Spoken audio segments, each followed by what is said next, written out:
Katrina Reese. And I'm streaming again. It's been a minute. It's been a minute since I've done this. For many reasons. Just accept the reasons at that. No, I'm doing good. Um just trying to keep busy and not go bananas in the end times. And I'm wearing lipstick.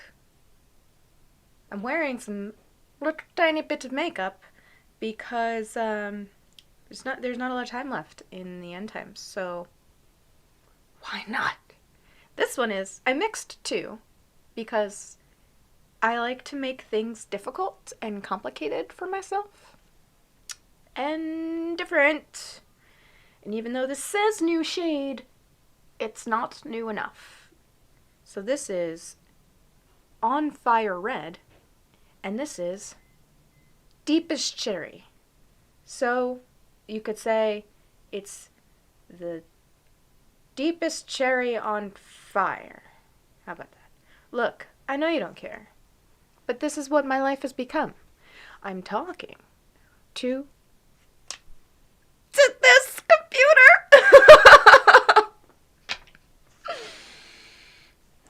Talking to a computer because I need to talk out loud. It's so...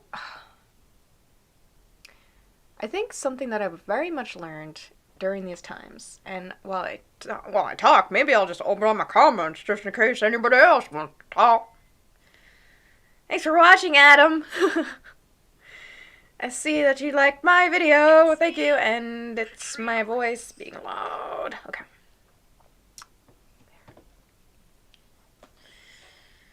Something that I have realized during the end times is I really like to talk. I really like to be around people and, like, quality time is very important to me. And you don't really get a lot of quality time nowadays because, or you don't if you are trying to help prevent badness. Right? Ugh. It's so stressful. Like, oh, I just want to be safe. I want the people that I love to be safe. I don't want to be responsible for having not, helped keep people safe or something. But look how pale I am. I haven't gone outside in a very long time. It's not true. I have gone outside, but it's just... I don't feel comfortable. I don't feel comfortable outside. I want to be inside with people I love. Can't really do that.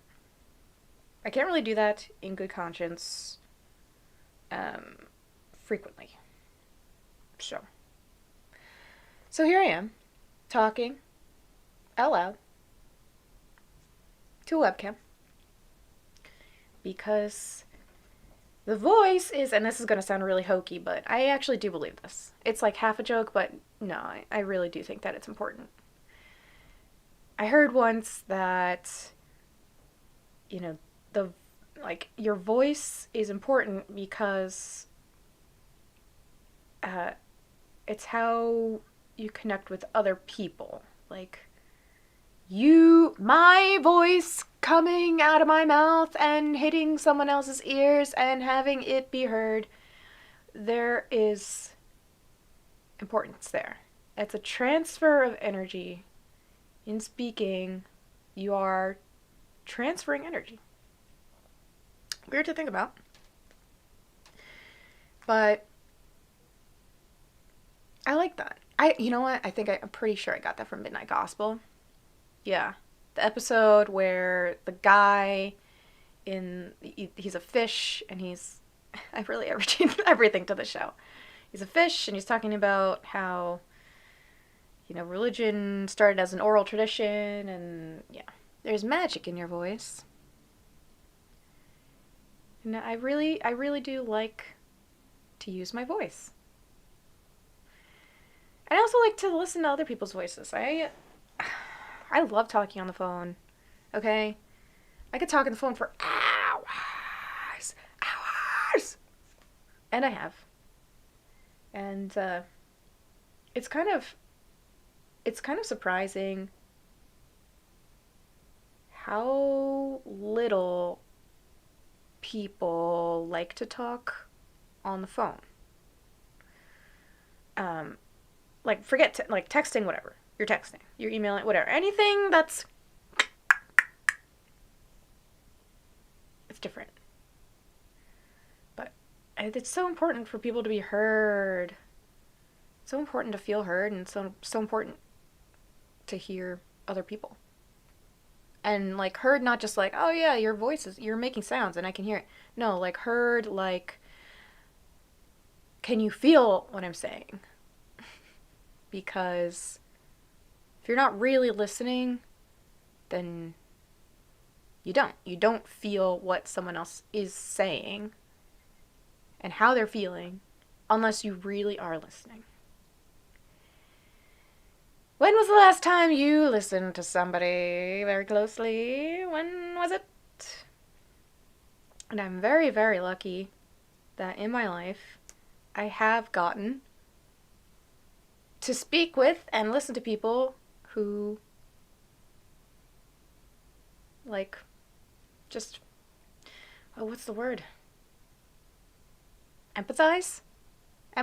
Empathy is so important.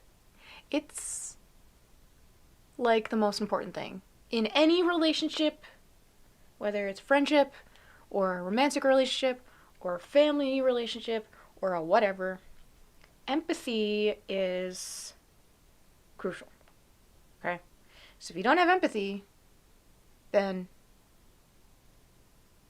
like you're not going to be able to hear people. Really, really hear people. Okay? I think also that, like,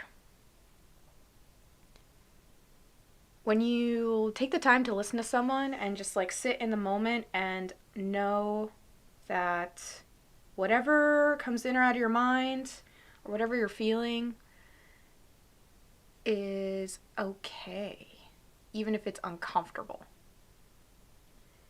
It's probably a really weird thing to say, but it's true. People don't like to listen to each other in general. And that's sad. Because we're all, and again, here's my weird hippie girlness coming out. But we're all connected. We're all connected. No, but seriously. Seriously.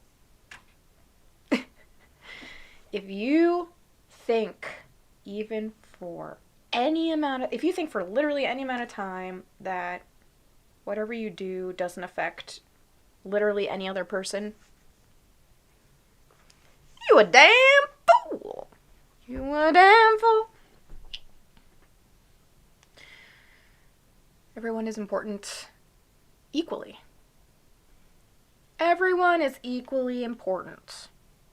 It's very easy to forget that, isn't it?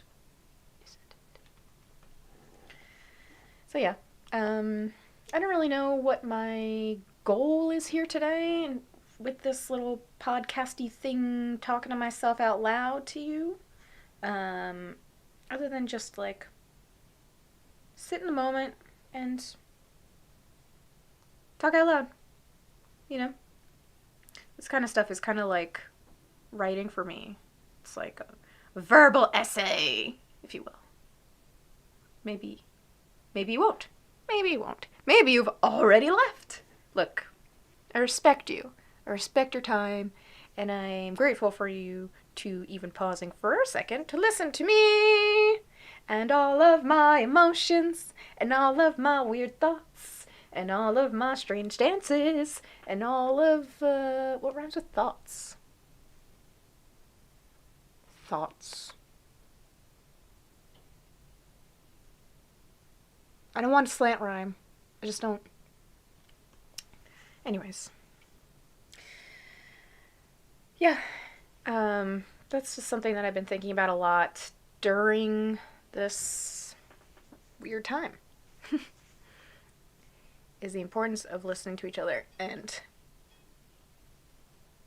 being heard. So. And I guess like by extension, just like listening to yourself. Listening to yourself and listening to what you need and want is so important. You know? Because if you really listen to yourself, you know what the right thing to do is at any given point in time, right? Because you gotta trust your gut. And sometimes I think sometimes people, they just don't know how to honor what's inside themselves because they're constantly giving to other people what other people want, which is not fair to you as a person. Is it? Yeah. Somebody just texted me. Yes. Ooh. Yes. Listening. Thank you for watching. Katrina Reese talks out loud to herself about whatever. What was I talking about? Listen, I've been listening to myself, which I don't like to do. Okay. I don't like to listen to myself. I don't like to give myself attention because there's so many things to unravel and it's overwhelming. But I have been trying. I've been trying very hard to understand my brain and my heart and my soul and my life and history. I think also there's a lot of I thinks in this here blah de blah time. So I was just gonna start calling it blah de blah time. How about that? I've been thinking a lot about like what it was like growing up and why it's important to really spend time reflecting on how you get to any point in your life while you're at that point in your life, right?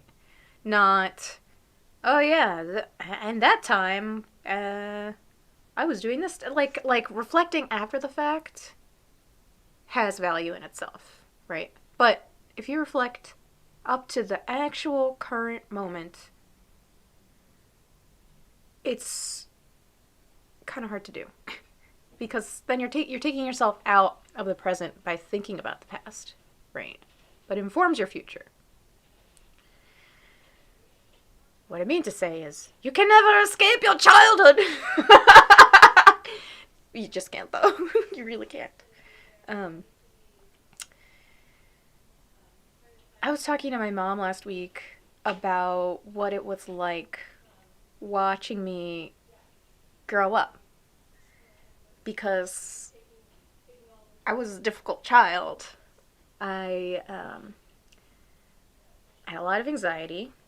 I had untreated ADHD, apparently, which just learned about, and it's a relief to like think about things. Think about now. I can think about my life with that piece added in, and it's making a big difference for me. And so that's a really good thing that happened to me this year. This weird ass year that it feels like it's already been a year, but it's only been 26 days.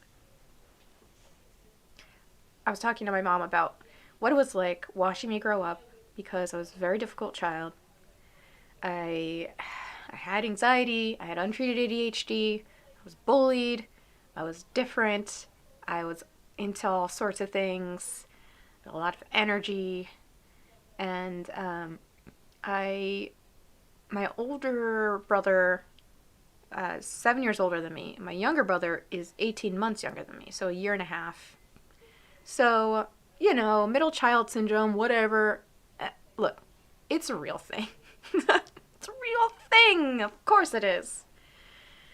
And I had the weird age gap, like middle child thing, because it's like when you get to about 7 years, uh, when there's an age gap like that, normally the middle child with that big of an age gap also still has the some firstborn characteristics. Uh, you know, whatever. Yeah, sure, whatever. Really helped me out. It did, actually. It did. And, anyways, I was talking to her about this, and it was really sad hearing her say that she could see I was struggling, but she didn't know how to help me. And I'm sure also being a person that has to take care, like trying to take care of someone, you want to make sure their basic needs are met at least. And if that person is preventing you from being able to do those basic things, it just makes everything else, Maslow's hierarchy of needs, everything else, fuck everything else. She won't stop screaming, Silence is so important. I think maybe that's why I do enjoy a good silence.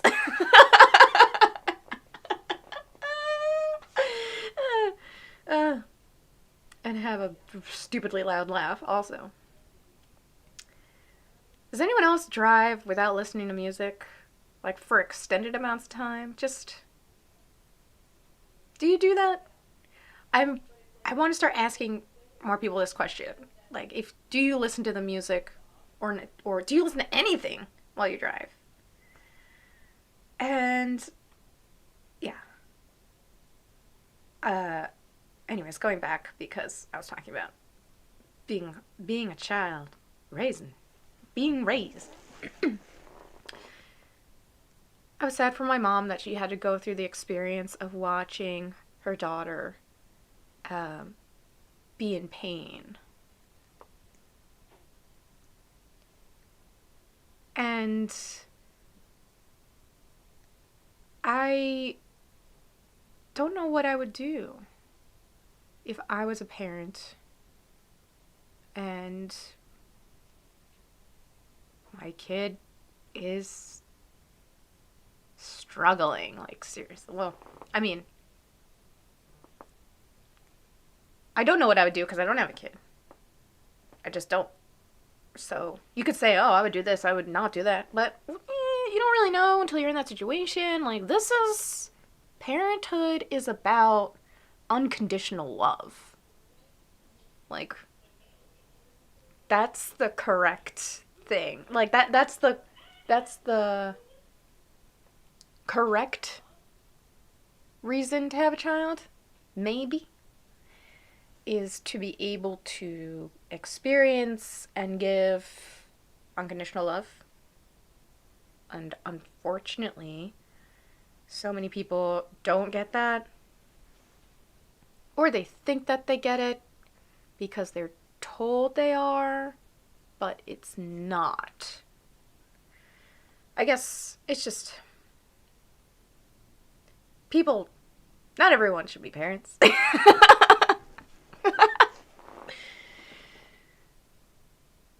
Anyways, my mom and I have a much better relationship now. It was hard for me.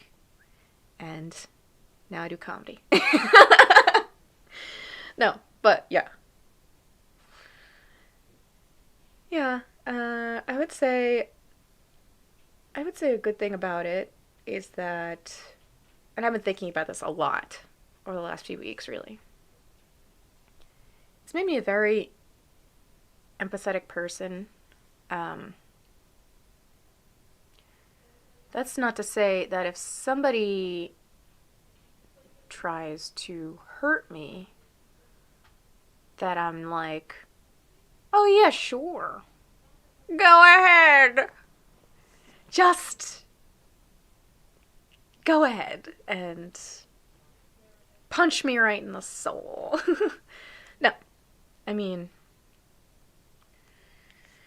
like, I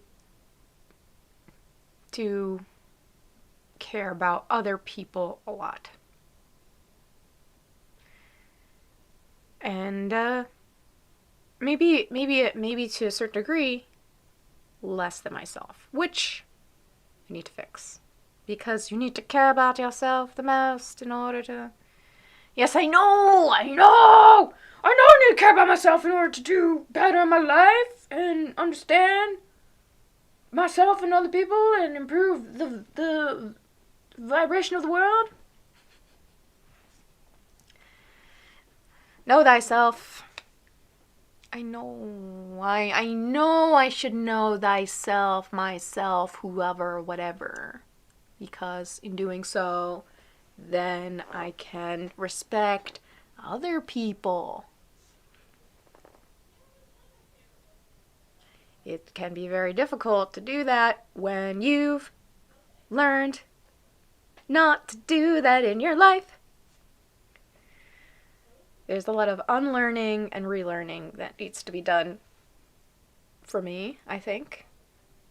I don't think, look, I'm not that bad because I'm like trying to be nice to myself right now. That's what's happening.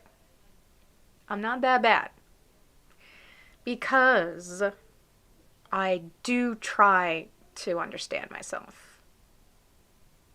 Yes, I am very difficult. I'm very hard on myself.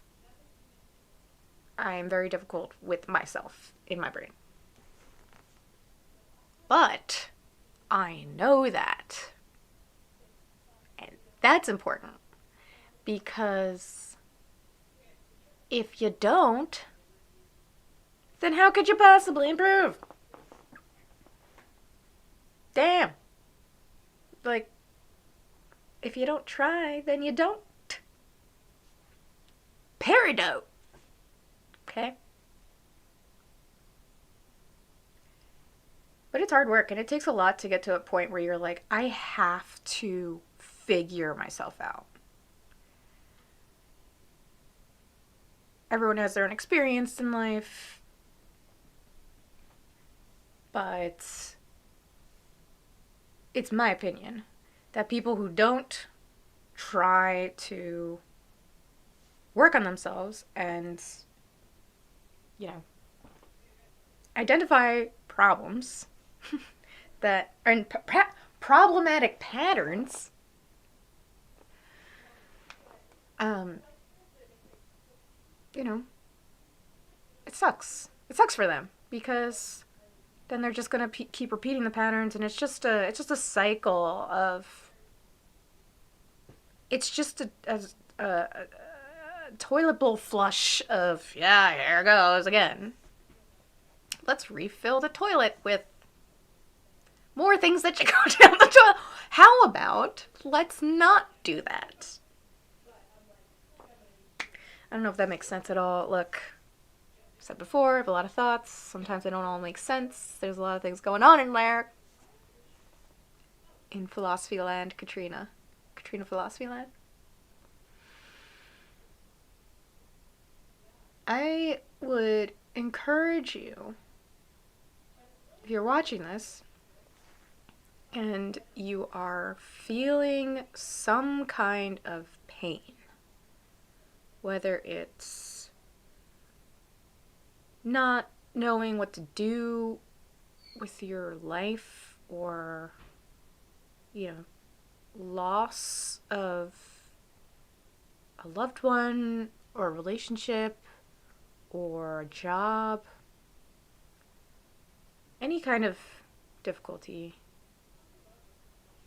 I would encourage you to be like, allow yourself to experience the discomfort and not let it consume you by stepping back from it. Like being present with negative emotions and not like not using things to distract yourself or just whatever. Deal with it temporarily. Like sit with it. It's okay. It's hurt you enough. You gotta embrace it to just like disperse it. I think I told this to somebody recently. It's like getting comfortable with discomfort. You gotta embrace the discomfort, and in doing that, it makes it go away. I guess that's just something that I kind of learned from meditation, which I've been trying to do more, and feeling that present moment. And when you're really in that moment and you can like feel the flow of the universe of just like, yes, that's happening, yes, this is happening, okay, all of these things are going on around me and inside me, and okay, like just allowing it, just watching it, detached. It's very difficult, especially when you are especially when you have any kind of emotion at all, whether it's happiness, sadness, any emotion or any combination of emotions. Emotions do a very good job at derailing people from a lot of things. Actually, it makes me think about an essay that I wrote.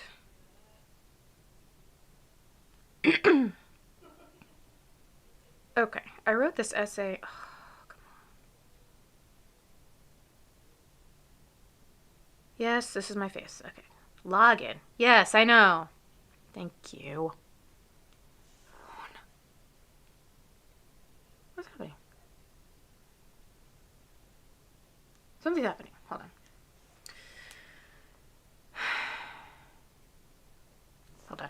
Maybe I can get it on here. I'm trying to get onto my Patreon where I put. Nope.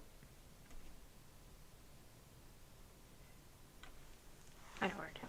I know. I wrote an essay.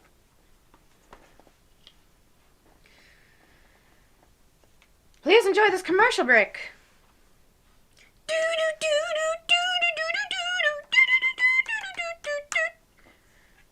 Okay. I photographed food in. Cool. Here we go. This is an essay I wrote.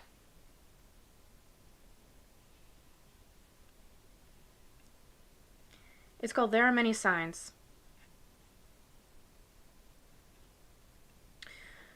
I put a lot of silly things online, and this is sure to be more of that, albeit via a different vein.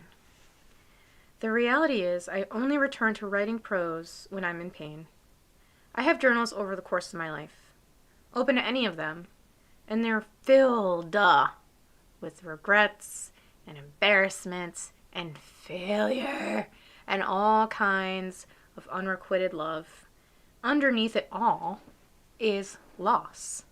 I have a lot of loss for sale. People don't really learn how to deal with loss. The hardest kind of loss is losing a loved one. Sometimes the loved one isn't even dead. Sometimes, and I know this may be difficult to believe happens, but Sometimes these loved ones lose themselves on purpose. They choose to leave. You can always tell when someone is going to leave you. There are lots of signs and warnings. Maybe one day they mention making plans, but then never follow through with choosing a day. Or maybe they smile and nod all the time. These people will always leave you, frequently holding a tray filled with the hors d'oeuvres. I'll always miss you, caramelized onion tart cheese puff person. The easiest way to know if someone will leave you is if they flat out tell you. You should always believe that person. They are not lying to you. They're telling you what to expect. They're not joking even if they act like they are. If this is a person you're doing business with, you can usually blame this loss on the machinations of the business. But if this is your non-business life, and they tell you they want to leave, then it was the machinations of the brains involved in the relationship. When people leave, you can tell yourself that they are in pain themselves and do not want to cause pain for you. This is a nice thing to tell yourself. That is most likely true. If you are like me, you will ignore all of these kinds of leaving statements, even though you will hear them very loudly, even if the statements were not said aloud. You can always tell when someone is going to leave you. There are lots of signs. It's important to tell yourself this frequently. People might say they are in pain, that they feel bad. People generally don't like to be around other people who cause them pain, even if the pain isn't caused purposefully. You can always tell when someone's going to leave you. There are lots of signs. I don't really like myself and don't want to be a burden to others, so I like to make it easy for people to leave. Do something desperate and act out. Maybe write a blog post about loss. Or do nothing at all. Just fade away, a sudden memory. Give them the gift of saying, I was crazy. It's a very nice gift. People accept this excuse very easily because it is hard to accept when people fuck up on purpose. Have you ever played a game and knew you would win, so you decided to lose on purpose? You make the other person feel good, but have the secret thrill of knowing you orchestrated the ending. Congratulations, you've lost! What are you going to do with all of your losings? There is a level of pride that comes with predicting the ending. That's for all things. Watching movies and TV shows, reading a book or something on the internet. Even better, writing one of these things we call entertainment. We use them as a means to fill our days and to distract us. It's weird, because entertainment is supposed to teach us how to live. At the very least, it teaches us how to leave. I find it fascinating that people in organizations and societies and such are always trying to get other people to come together. It's very interesting. It's like playing charades. Someone said it would be a great idea, and people chuckled for a half second, and now here we are writing Angelina Jolie on a scrap of paper that used to be the invoice for the Wi-Fi. Don't they know we signed up for paperless billing?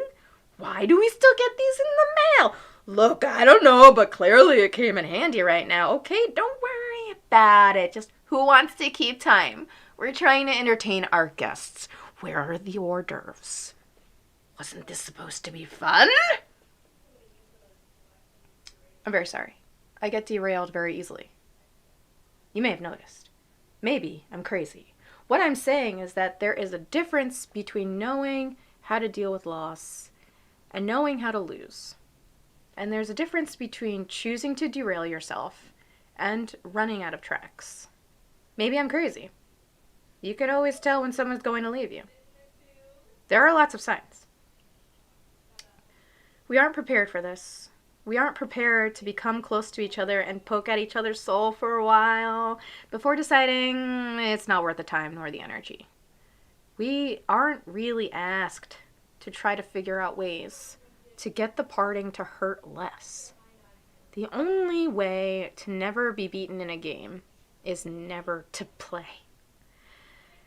But somehow we know all of the rules and all of the plays, and unfortunately, the whole thing involves choices. We choose to sit down to play first. Is this how I got here? In that case, then, the winning and the losing, either way, is all my own fault, and because of that, I'm sorry.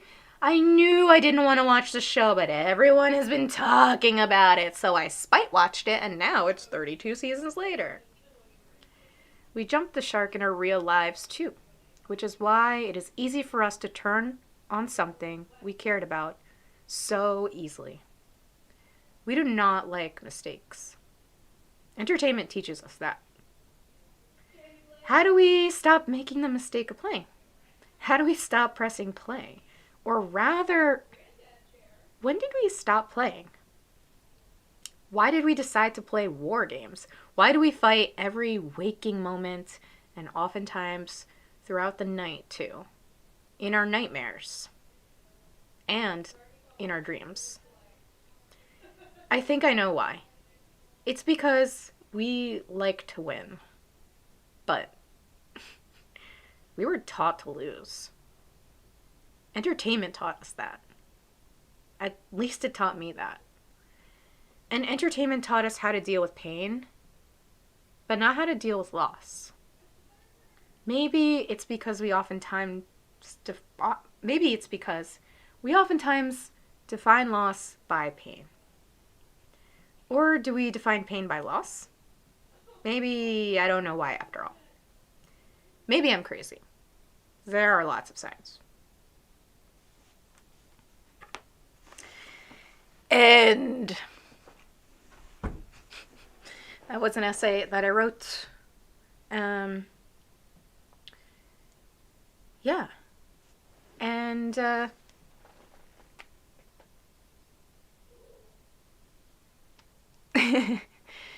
wrote that a few weeks ago. And I hope you like it. I hope it struck a chord of some type. Speaking of chords, I wrote a song yesterday. It's been so long since I've written a song, but I did it. Oh my gosh. I have class.